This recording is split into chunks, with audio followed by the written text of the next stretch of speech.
is good for picking up the cadence. Alright, so the final thing, let's quickly check the weight of both. Here it is, guys. First run in the Adidas Adios 9. Really long name, not used to Adidas' naming convention yet.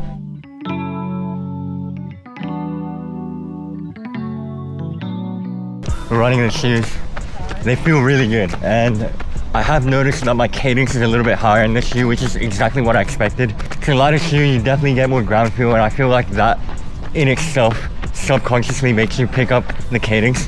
Because of the less cushioning, it just means that your body has to use more of the natural shock absorbing mechanism. So we're talking like more pronation to absorb the shock. If your foot is able to do that, there is a bit of nuance to it. Some people can't. But also another good way to reduce the shock is by increasing the cadence. If I were to make you run barefoot on the concrete, you're not going to run with low cadence. You're probably going to take a lot of small steps. So it's basically the same concept. You pick up the pace so that you minimize the load per step. More steps equals less load per step.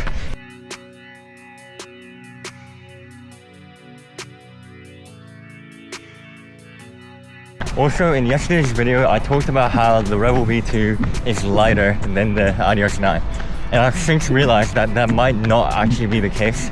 I think it's the opposite, where the Adios 9 is lighter.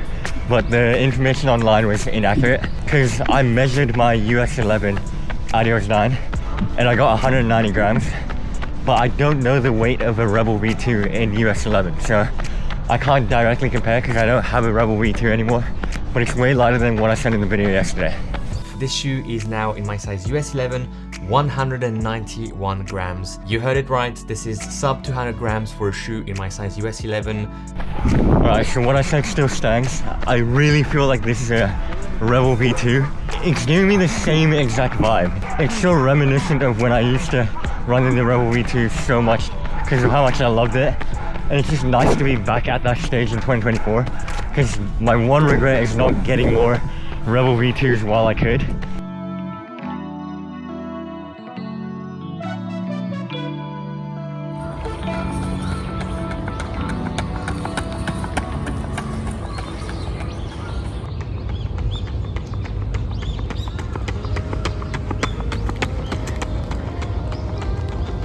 So yeah, I did just test it out for a few strides, and I can tell you they feel, again, just like a Rebel V2, but like really quick, light. I wouldn't really say bouncy, I'd say your leg and foot is doing most of the work, but because of how light it is and the ground feel, it kind of is good for picking up the cadence, because the higher the foam is and the more bounce there is, it's harder to run with a higher cadence. So when you're trying to send 200-meter reps on a track, you probably don't want to be in an alpha fly, which is really bouncy, but a shoe like this will get the turnover up. Like, we're obviously pushing past 200 cadence, like 200 steps per minute, so you kind of want something that isn't too bouncy. So for your top end speed, this is probably perfect. Track workouts, stuff like that.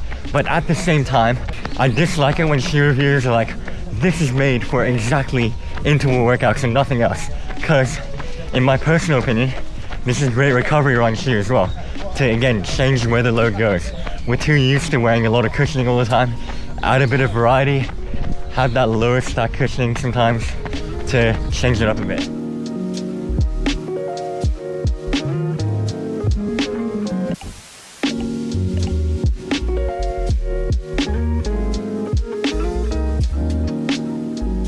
So in yesterday's video, I talked about how this shoe is plateless, but doing a bit more research, I realized that there is actually a stiffening mechanism inside, but it's more in the midfoot, so like not in the forefoot, more in the rear.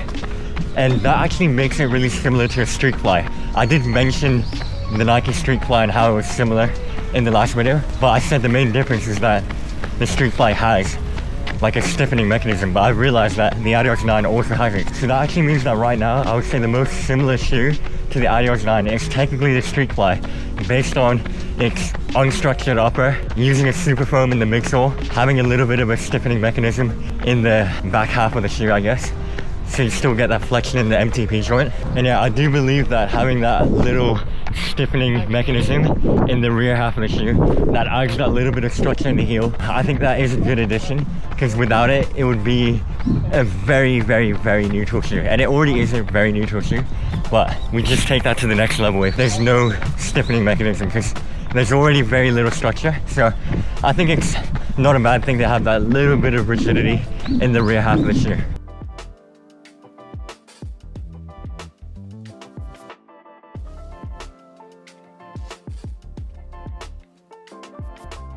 Right, so just comparing the upper material of the Evo SL, it is definitely a little bit different. I think there's more padding as well in the heel, whereas the Adios 9, lower stack. And the upper is definitely thinner as well. You can tell the difference. The tongue is actually thinner on the Evo SL though. So that's actually interesting. Laces, I hate the Adidas laces. I don't think they're grippy, so you definitely have to double knot, and I don't like to double knot. Comparison of the outsole, there's way more continental grip on the Evo SL, which will make the shoe a bit heavier. Rubber is usually what makes a shoe heavy, but there's only the continental rubber under the big toe in the Adios 9, which definitely makes it a bit lighter. They use this thing called light traction for the rest of the outsole. I'm pretty sure this back here is light traction.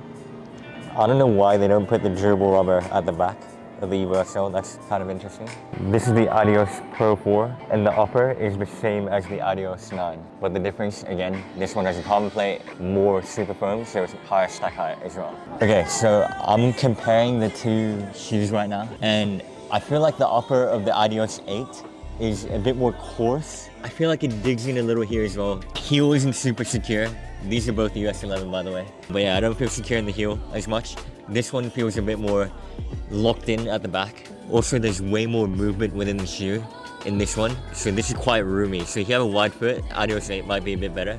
But this one's a bit more, slightly more streamlined. I have a wide foot, but not too wide. And I think this is the right amount of width that I want in a shoe.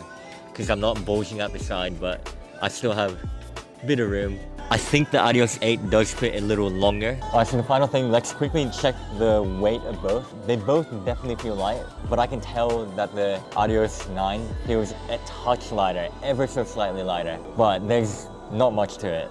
I think the weight isn't like a significant upgrade. You wouldn't get the shoe just for the weight. You need to get this for all the other reasons rather than just because it's lighter by a tiny, tiny margin. I don't know what the stacks are, but I did hear other reviews saying it's significantly lighter, but in my opinion, basically the same. Also, I think I do like the feel of the single foam that they use throughout the shoe in this one compared to this one where they have dual layer of foam, because I think the forefoot part is a bit more bouncy. It's the super foam, whereas the back is the more durable foam. Now that I'm home, let's quickly wrap up. What would I use this shoe for? I would use this shoe for recovery runs and interval sessions. I think with a lot of brands, they try and market the shoe for a certain type of thing, and yeah, the people that don't know any better are like, oh wow, yes, that's, you know, what I'll use it for. But you have to kind of think outside the box, think more from a biomechanical standpoint, what is the best for you.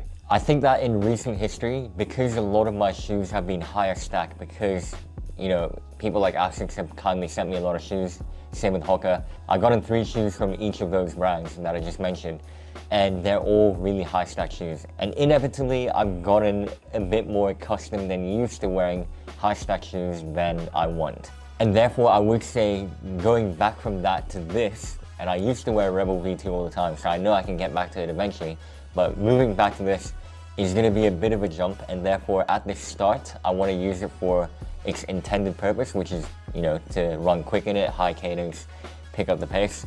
But also, I do want to use this for recovery runs in the sense that I want to slowly get my body used to that different stimulus, that different type of shoe that's gonna change my cadence a bit, because I know that there's less cushioning, and subconsciously I'll automatically, you know, increase my cadence to compensate for the less cushioning that's available in the shoe. And also, with a lot of shoes being very high stack nowadays, they don't flex as much. And even though this shoe has a stiffening mechanism in the back half of the shoe, because I can flex it, but it's a bit harder to, so there's clearly something inside here, which I should have realized in the last video, but I didn't. Sorry about that, but it's pretty obvious that here, there's nothing really stopping the shoe from flexing, and that's the most important part because the metatarsal phalangeal joint is right here. So obviously Adidas put some thought into where they put the shank, or whatever you want to call it, and that's what the Street Fly by Nike is also like. They have a plate on the back half of the shoe and nothing at the front. So Street Fly and this shoe very similar purpose. And I know that there are competitor shoes out there like the Puma Liberate Nitro, which someone commented about, but that's actually 33 millimeters of stack height, so definitely a little bit higher. And also the drop of that shoe is 10 millimeters, so I already have quite a few shoes that are 10 mil drop, so I still prefer having less than 10 mil drop for whatever shoes I can.